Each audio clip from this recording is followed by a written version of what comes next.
और उसके बाद कल एक विशेष उत्सव आप हम सभी लोग मनाएंगे। आज तो सती जी और शिव का चरित्र है, लेकिन कल यही सती आज जब देह को त्याग देंगी तो कल हिमाचल राजा के यहाँ जन्म लेंगे। और जब जन्म लिया तो उन्होंने नंदा व्रत के माध्यम से महादेव को प्राप्त करने का परम साधन किया, और उस व्रत पर रीझ करके फिर महादेव ने पार्वती के रूप में भगवती सती का ही वर्ण किया। तो शिव महापुराण में विशेष उत्सव मनाया जाता है। तो कल आप हम सब लोग भगवान शंकर के विवाह उत्सव में भी सम्मिलित होंगे, खूब धूमधाम से शादी मनाएंगे। भाई इतने बड़े गांव के बीच में इतना दिव्य शिव महापुराण हो रहा है, तो शादी विवाह भी खूब भव्य होगी ना। तो कुछ बारात में चलेंगे, कुछ घराती बनेंगे। पिता के घर में इतना बड़ा यज्ञ। अच्छा देखो, माताओं का मायके के प्रति बड़ा मन होता है कि नहीं? अब हो भी क्यों ना। आप जानते हैं हमारे शास्त्रों में स्त्री को सन्यासी कहा जाता है, माताओं को सन्यासी की तरह देखा जाता है। आपके किसी क्षेत्र में किसी माँ का कोई बेटा जोगी बन जाए, भाई जोग ले ले, सन्यास ले ले, तो सारी पट्टी में सारे नगर में खबर फैल जाती है कि फलाने गांव में फलाने का बेटा बाबा बन गया, बोलते हैं ना, जोगी बन गया। ऐसी हवा चलती है महाराज की, पूछो नहीं। हमारी सनातनी परंपरा में तो प्रत्येक कन्या को सन्यास लेना पड़ता है। सन्यास कैसा? हम लोग देखो कुछ दिन के लिए घर से बाहर जाते हैं तो घर की याद आ जाती है। पुरुष लोग नौकरी के लिए महीना 2 महीना 4 महीना नौकरी के लिए गए तो घर की याद आ जाती है, कब घर में जाएं। लेकिन उस कन्या के जीवन को आप लोग देखिए, 16 बरस 18 बरस 20 बरस 25 बरस तक माता पिता के घर में पलती है, बड़ी होती है, युवान होती है, और एक दिन पिता उस कन्या का हाथ पकड़ करके किसी अजनबी के हाथ में दे देती है, देती है कि नहीं? और महाराज वहां जाकर के वो अपना सारा धर्म निभाती है। कितना बड़ा त्याग है ये। सन्यास नहीं तो और क्या। 20-25 वर्ष तक जिस माता पिता के घर में खेली कूदी बड़ी हुई, एक दिन वो पराई हो जाते हैं। माताओं के उस त्याग को भला कैसे भूला जा सकता है। और आज भी दुर्भाग्य हम लोगों का, हमारे व्यवस्थाओं का, कि कई घरों में बेटियों के ऊपर अपराध होते हैं, कई घर में बहुओं के ऊपर अत्याचार होते हैं। सौभाग्य है हम लोगों का कि हम लोग तो उत्तराखंड में हैं, यहाँ अपराध और ये सब कुछ नहीं है। महानगरों में जाकर के देखिए घरों घरों की कैसी दशा है। उस कन्या के त्याग को आप देखिए, उसके बलिदान को आप देखिए। पुरुष वर्ग महीने 2 महीने के लिए नौकरी जाए तो घर वाले भी परेशान, वो भी परेशान कि कब मैं छुट्टी जाऊं और अपने माता पिता से मिलूं। एक बेटी का जीवन माता पिता को त्याग करके ससुराल चली, वहां से सारी व्यवस्थाएं माता पिता के घर में जैसे आजाद पक्षी की तरह घूमती है। कोई बंधन नहीं, कोई रोक टोक नहीं। माता पिता के घर में जैसे बोल रही है, जैसे चल रही है, जैसे खा रही है, आजाद पंछी की तरह। लेकिन ससुराल में जाते ही नाक भेद लिया जाता है, कान भेद लिए जाते हैं, पैरों में पैजीब बांध दी जाती है। अब ज्यादा चलेगी नहीं, ज्यादा बोलेगी नहीं, और इतने बंधनों से युक्त हो जाती हैं। हमारे यहाँ यत्र नारीस्तु पूज्यन्ते रमन्ते तत्र देवता, क्यों कहा कि जिस घर में नारी का सम्मान, जिस घर में नारी का पूजा होती है, वो घर देवताओं का घर हो जाता है, वहाँ देवताओं का वास होता है। इसीलिए होता है। उसका त्याग देखिए, उसका समर्पण देखिए। प्रत्येक घर में बहुओं का सम्मान, बेटियों का सम्मान होना चाहिए। यही हमारे सदग्रंथ हमको शिक्षा देते हैं। जिस घर में बेटी बहू का सम्मान है, वही घर उन्नति को प्राप्त करता है, वही घर दिव्यता को प्राप्त करता है। और ये सीख हम लोगों को लेनी चाहिए। हमारी उत्तराखंड की परंपरा में जब कोई यज्ञ होता है, अनुष्ठान होता है, कोई कार्यक्रम होता है, तो सबसे पहले जैसे देवताओं को निमंत्रण होता है, ऐसे ही सबसे पहले बेटी को निमंत्रण होता है। दियाण कहते हैं, सबसे पहले उसको न्यूतो, उसको बुलाओ। बेटी का मन बार बार मायके के लिए होता है। अब तो सब सरल सुविधाएं हो गई, लेकिन पहले तो और ज्यादा जीवन। ये माताओं को पूछिए, 10-10, 12-12 साल में विवाह हो जाते थे। अब मायका कभी किसी का कितनी दूर, कहीं कितनी दूर। मौका ढूंढते थे, कोई ऐसा मौका आए हमारे मायके से, कोई बुलाए, एक मौका मिले, छोटा सा हम फट से जाएं, अपनी माँ को देख के आ जाएं, अपने पिता को देख के आ जाएं, भाइयों को देख करके आ जाएं। इस त्याग को भला कौन विसार सकता? सती मैया के मन में हुआ कि मेरे पिता के घर में यज्ञ हो रहा है, प्रत्येक सनातनी को चाहिए जब भी घर पर यज्ञ अनुष्ठान करें और व्यवस्थाएं हो न हो, लेकिन कन्याओं को खूब सम्मान दीजिए। उसने 2 कुलों का उद्धार किया है, एक आपके कुल का, एक कन्यादान करके आपकी पुरखे तर गई, और एक वहां जहां उसने संतान को, उस वंश के बीज को प्रकट कर दिया। 2 कुलों का उद्धार कर। इसलिए कन्याओं का सम्मान हर घर में, जो भी कार्य करें अपने घर पर बेटियों को बुलाएं, कन्याओं को बुलाएं और खूब उनसे आशीर्वाद लें, देवताओं की तरह उनको पूजें, खूब सम्मान। ये हमारी परंपरा है। सती मैया को लगा कि हमारे घर में इतना बड़ा यज्ञ, वहाँ पर अच्छा जब हम लोगों के घरों में कोई यज्ञ अनुष्ठान होता है ना, तो सारे रिश्तेदार इकट्ठे हो जाते हैं। बुढ़ी जी भी आ गई, फूफू जी भी आ गई, दीदी जी भी आ गई, चाची ताई सब इकट्ठे हो जाते हैं। सती मैया ने सोचा कि तस्मिन भगिन्यो, वहां पर हमारी बहनें आई होंगी, एक बहन की शादी वहाँ हो गई, एक बहन की शादी, कभी मिलना जुलना होता ही नहीं, लेकिन जब कभी शादी ब्याह कुछ होता है तो सारी बहनें इकट्ठी हो जाती हैं, सब अपना अपना दुख सुख बांटती हैं। मेरी चाची होगी, ताई होगी, माँ होगी, बहनें होंगी, हमें जा कर के वहाँ जाना चाहिए, ये मौका नहीं मिलेगा, जाना चाहिए। महादेव चलो चलो चलो, महादेव ने कहा बिना बुलाए हम नहीं जाएंगे, तुम्हें जाना है तुम चले जाओ। महादेव आंख बंद करके बैठ गए। सती मैया ने कहा ये तो बड़ा गड़बड़ हो गया। सती ने थोड़ा क्रोध दिखाया, पति पत्नी के संबंध में कई बार थोड़ा जिद चलता है। सती मैया ने कहा अगर तुम नहीं आए तो मैं चली जाऊंगी। महादेव ने कहा चले जाओ। तो सती मैया ने क्रोध दिखाते हुए दम दम दम दम दरवाजे तक गई। फिर सोचा कि अरे मैं अगर चली गई तो मेरे भोलेनाथ का मेरे सिवा और कौन है। माताओं का जीवन तो 2 नाव पर सवार है, एक तरफ अपने संबंध हैं, अपने मन के भाव हैं, और एक तरफ जिम्मेदारी, एक तरफ कर्तव्य है। मेरे महादेव का मेरे सिवा और कौन है, अगर मैं चली गई तो कौन इनकी सेवा करेगा। ना, मुझे ऐसे छोड़ के नहीं जाना। कोई बात नहीं, अपने मन को मना लूंगी और वापस लौट करके महादेव के पास। चलो महादेव को मनाती हूँ। जब महादेव के पास बैठती है तो मायके की याद आती है, और जब दरवाजे पर जाती है तो महादेव की याद आती है। बार बार ऐसा चल रहा है। अंत में महादेव विचार कर गए कि सती अब रुकने वाली भी नहीं। और इस कथा के पीछे का एक और कारण है, रामचरितमानस में भी है और शिव महापुराण में भी विस्तार से। वो कल के पावन प्रसंग में मैं आप लोगों को श्रवण करवाऊंगा कि महादेव ने सती को क्यों त्यागा।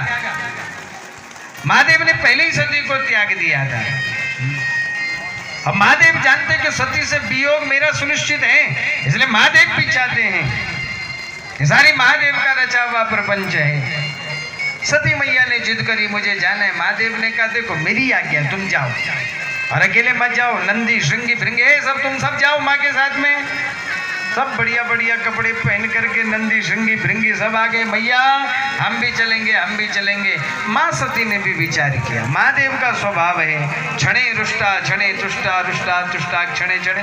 पल भर में प्रसन्न हो जाते, पल भर में थोड़ा क्रोध भी कर ले, मना लूंगी। रूठ भी गए मेरे महादेव तो, लेकिन ये यज्ञ दोबारा नहीं होगा, ये महोत्सव दोबारा नहीं होगा। और अंत में माँ भगवती सती ने निर्णय कर लिया कि मुझे चलना चाहिए। माँ भगवती वहाँ से कैलाश से यात्रा करती हैं और हरिद्वार के लिए। महाराज हरिद्वार में पहुंची, भव्य भवन बनाया हुआ है। विश्वकर्मा ने तो ऐसा चमत्कार किया हुआ है कि महाराज क्या कहना, समस्त देवलोक ही धरती पर उतर गया हो। राजा दक्ष ने एक घोषणा करी है अपने सारे अनुयायियों को, सारे सेवकों को कि शंकर का कोई संबंधी आएगा तो उसका सम्मान नहीं, अपमान करना, यहाँ से बाहर कर देना। सती मैया दरवाजे से अंदर आ रही हैं। द्वारपालों ने सती को देखा तो सती मैया ने तो पहचान लिया, लेकिन दोनों ने मुंह फेर लिया। उनकी हिम्मत नहीं हुई कि सती को बाहर कर दे, राजा दक्ष की तो आज्ञा है। और सती मैया को लगा कि अरे कल तक तो मेरे आगे पीछे घूमते थे और आज देखो मुंह फेर रहे। फिर माँ सती तो दयालु है, उनको लगा कि शायद पहचान नहीं रहे। और शादी के बाद अब गहने पहन लिए हैं, वस्त्र सज्जा सब बदल गई, तो कई बार आदमी पहचान में नहीं आता। सती ने सोचा ये पहचान नहीं रहे, कोई बात नहीं, अंदर गए। सादर भले ही मिली एक माता,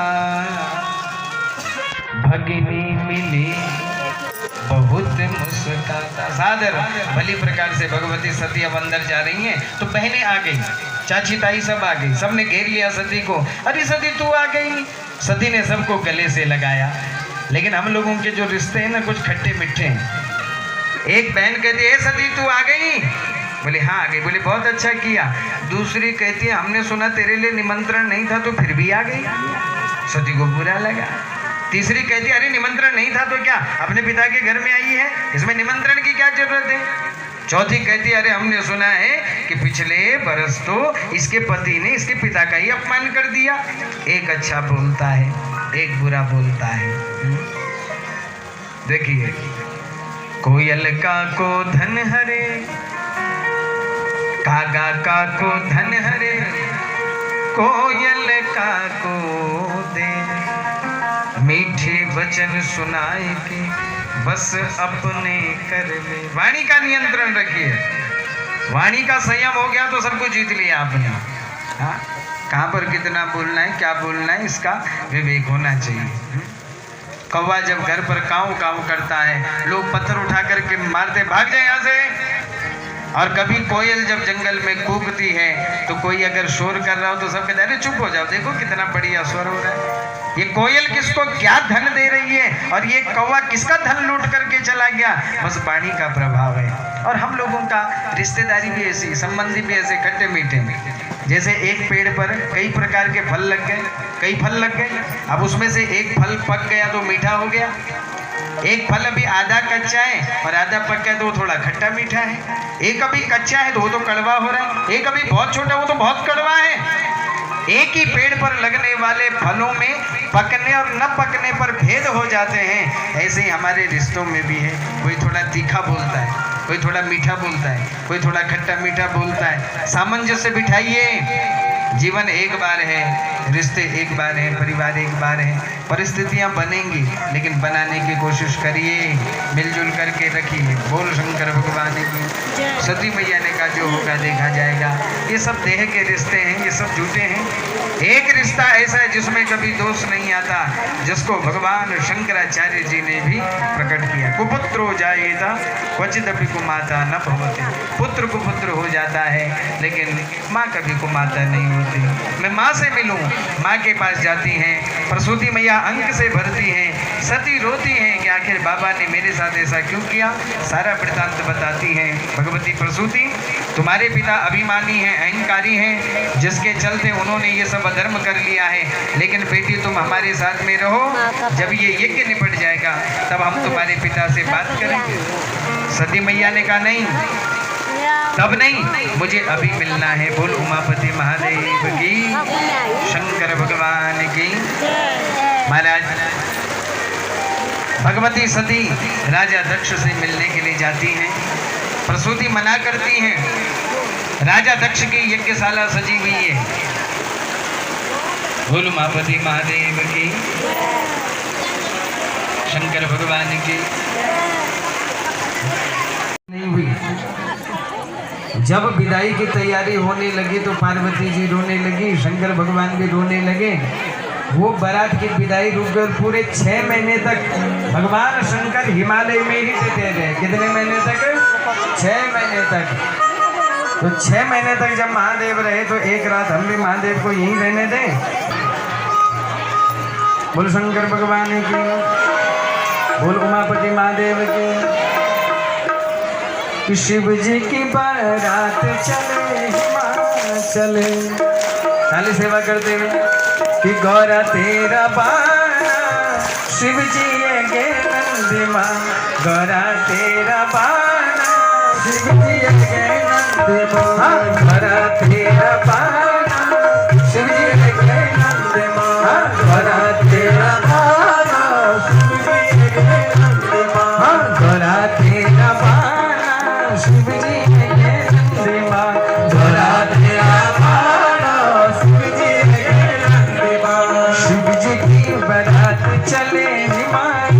शिव जी की बारात चले हिमाचल, शिव जी की बारात चले हिमाचल, शिव जी की बारात चले हिमाचल।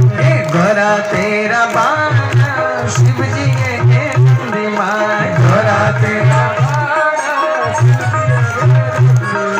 घोड़ा तेरा बाणा शिव जी के नंदी माँ, घोड़ा तेरा बाणा शिव जी के। गाइएगा जय जय।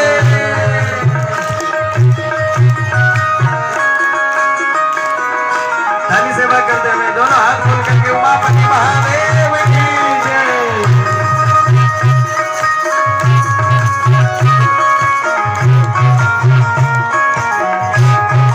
उमापति महादेव की जय, लिंगेश्वर महादेव की जय। संग मां सजी एके वर्मा जी, संग मां संग मां सजी एके वर्मा जी, संग मां सजी एके वर्मा जी, संग मां सजी एके वर्मा जी, संग मां सजी एके वर्मा जी। आगे भक्तों की टोली रहेंगे नंदी माँ, भक्तों की टोली हाँ देवताओं की टोली शिव जी के नंदी माँ, देवताओं की टोली शिव जी के नंदी माँ। घोड़ा तेरा